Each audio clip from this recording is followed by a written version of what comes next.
Sahabat TKB, kita jumpa dalam program Monday Spirit.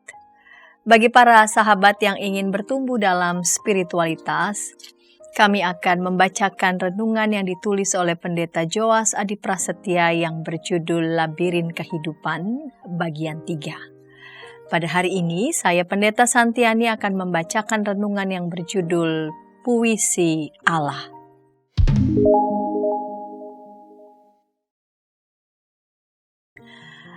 Pendeta Joas pernah merasa sangat gembira karena mendapatkan sebuah hadiah ulang tahun yang sungguh istimewa dari seorang sahabat, yaitu sebuah puisi. Pendeta Joas yakin ketika menulis puisi itu, si pujangga, yaitu sahabatnya itu, membayangkan atau mengingat Pendeta Joas. Ia diingat oleh sahabatnya. Momen menulis puisi adalah sebuah momen mindful, yaitu ketika objek yang ditulisnya memenuhi hati dan pikiran si pujangga. Objek itu kemudian menjadi subjek yang tidak hanya dipercakapkan, tetapi juga diajak bercakap-cakap oleh si pujangga. Puisi selalu ingin menggapai realitas lewat sebuah nada yang lebih tinggi daripada kebenaran dan kebaikan. Ia memakai nada keindahan, atau lebih tepat lagi, mungkin ketika menulis sebuah puisi, sang pujangga mengorkestrasi keindahan, kebaikan, dan kebenaran menjadi satu kesatuan yang harmonis. Ketiganya, keindahan, kebaikan, dan kebenaran kerap disebut sebagai transcendentals dalam filsafat Yunani kuno, yaitu nilai-nilai dasariah yang melingkupi dan mewarnai seluruh semesta. Teologi Kristen mengadopsi dengan sepenuh hati gagasan ini sebab melaluinya orang-orang percaya dapat mengimani Sang Ilahi yang berhasrat untuk merengkuh ciptaan. Dengan hidup di dalam kebenaran, kebaikan dan keindahan, kita dapat mengalami Allah yang dipercaya sebagai sumber dari ketiga transendental itu. Namun, puisi juga menggambarkan sebuah pengembaraan, sebuah perjalanan menuju Sang Entah. Pendeta Joas memang bukan seorang seniman atau sastrawan, namun Pendeta Joas beberapa kali menulis puisi. Pengalaman mengajarkan kepadanya bahwa seringkali ia tidak tahu hendak berujung kemana puisi yang ia tulis itu. Robert Frost pernah berujar, "Saya tidak pernah memulai sebuah puisi yang ujung akhirnya telah saya ketahui. Menulis sebuah puisi sungguh merupakan sebuah penemuan."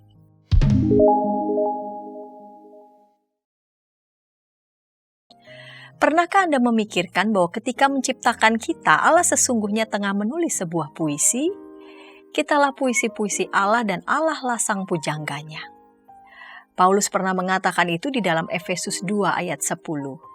Karena kita ini buatan Allah diciptakan dalam Kristus Yesus untuk melakukan pekerjaan baik yang dipersiapkan Allah sebelumnya. Ia mau supaya kita hidup di dalamnya.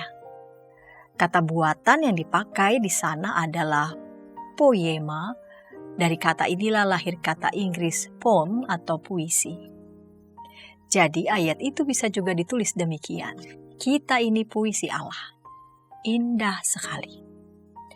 Di dalam Alkitab Septuaginta, kisah penciptaan di dalam Kejadian 2 juga memakai akar kata yang sama. Di dalam ayat 1-4 muncul epoiese atau poiesai, yang berbagai bentuk kata kerja, yang kata bendanya adalah poema. Jadi bukan hanya kita manusia yang menjadi puisi Allah. Bahkan seluruh semesta ini adalah puisi Allah. Masing-masing dari kita adalah puisi kecil di dalam semesta sebagai puisi panjang dan agung Allah. Dengan memahami identitas kita dan semesta ini sebagai karya tangan Allah Sang Pujangga, kita diundang untuk memandang seluruh kenyataan lewat kacamata keindahan. Selama ini kita menyangka bahwa apa yang terpenting di dalam relasi kita dengan Allah adalah kebenaran dan kebaikan. Namun puisi selalu memiliki tempat tersendiri dalam batin kita sebab ia menghubungkan kita dengan sang keindahan. Dalam bayangan Pendeta Joas, Kristus mungkin juga tak hanya berkata, Akulah kebenaran yang tertulis dalam Yohanes 14 ayat 6. Tetapi juga akulah keindahan.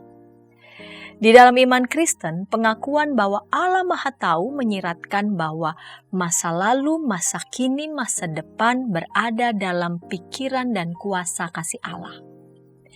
Maka seluruh rangkaian puisi Allah telah berada di dalam pikiran Allah. Akhir dari puisi Allah itu seperti kesaksian Paulus adalah ketika Allah menjadi semua di dalam semua.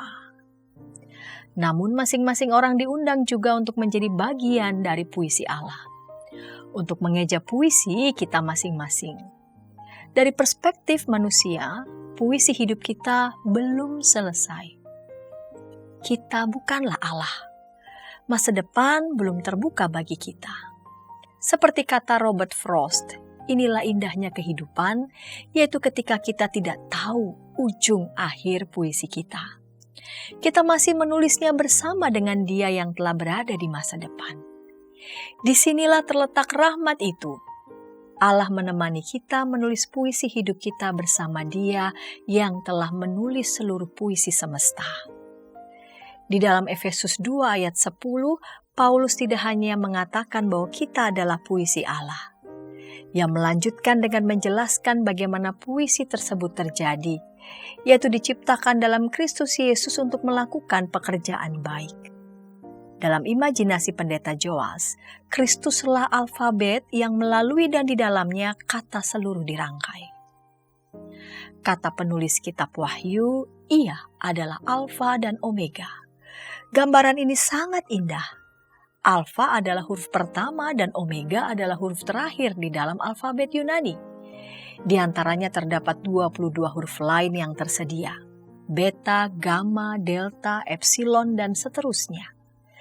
Jadi kata apapun selalu berada di antara alfa dan omega.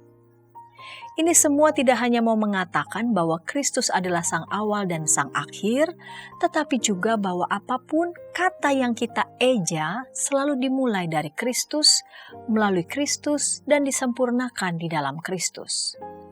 Kata-kata yang kita eja mungkin terbata-bata diucapkan, mungkin sumbang didengar, mungkin rusak ditata. Namun semua kata tersebut akan mencapai titik akhirnya pada Sang Omega, yaitu Kristus. Dengan cara itulah Allah Sang Pujangga menulis hidup kita sebagai puisinya. Dengan cara itu pula lah kita diundang untuk mencintai Dia dengan ikut menulis puisi hidup kita. Undangan Allah bagi kita untuk ikut menulis bersamanya itu diekspresikan oleh Paulus dengan mengatakan di dalam ayat yang sama, Ia mau supaya kita hidup di dalamnya. Allah tidak mau menulis puisinya tanpa keterlibatan kita di dalamnya. Allah tersenyum ketika kita menulis puisi hidup kita yang terkadang tak senada dengan nada-nada cinta yang telah Ia torehkan. Namun Allah percaya puisi yang kita tulis pada akhirnya akan seirama dengan puisi yang ditulisnya.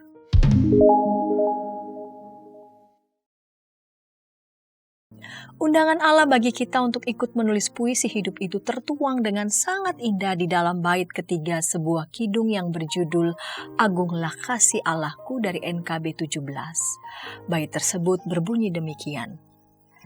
Andaikan laut tintanya dan langit jadi kertasnya, andaikan ranting kalamnya dan insan pun pujangganya, takkan genap mengungkapkan hal kasih mulia, dan langit pun takkan lengkap memuat kisahnya.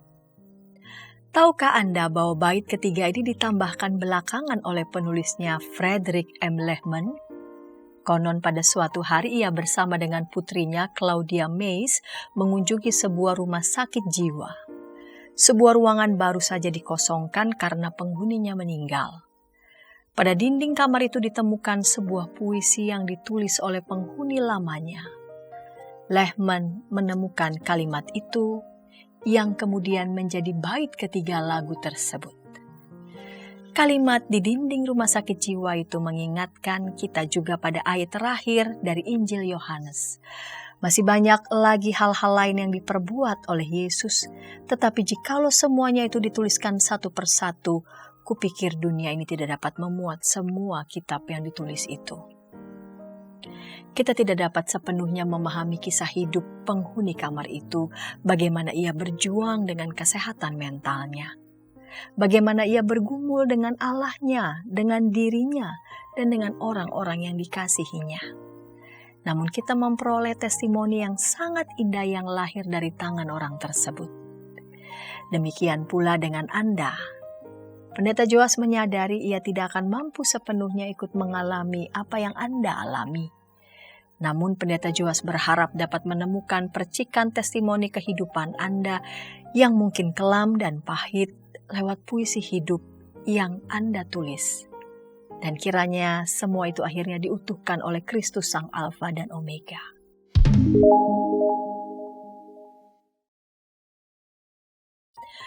Pendeta Joas ingin mengakhiri pasal ini dengan meminjam sebuah puisi indah dari sahabatnya Ica. Dialah orang yang beliau sebut di bagian awal pasal ini yang memberi Pendeta Joas sebuah puisi indah pada hari ulang tahun Pendeta Joas. Namun puisi yang Pendeta Joas cantumkan ini ditulis sahabatnya untuk mengenang Eneng, putri yang pernah dikandung oleh sahabatnya bersama Laksmana sang suami. Menjadi puisi Tuhan. Suatu saat aku pun akan menjadi puisi Tuhan sepertimu yang telah menjadi puisi lebih dulu. Aku harap kita saling mengenal jika tak sempat lewat bau tubuh, melalui setiap pilihan kata yang kulantunkan dalam doa setiap aku merindumu. Kiranya aku pun mengenal dirimu sebuah puisi indah yang pernah hadir dalam rahimku. Kiranya kelak kita dipersatukan menjadi puisi-puisi Tuhan. Sahabat, jika ada di antara para sahabat yang ingin mendapatkan naskah lengkap Renungan Labirin Kehidupan bagian 3, dapat menghubungi BPK Gunung Mulia.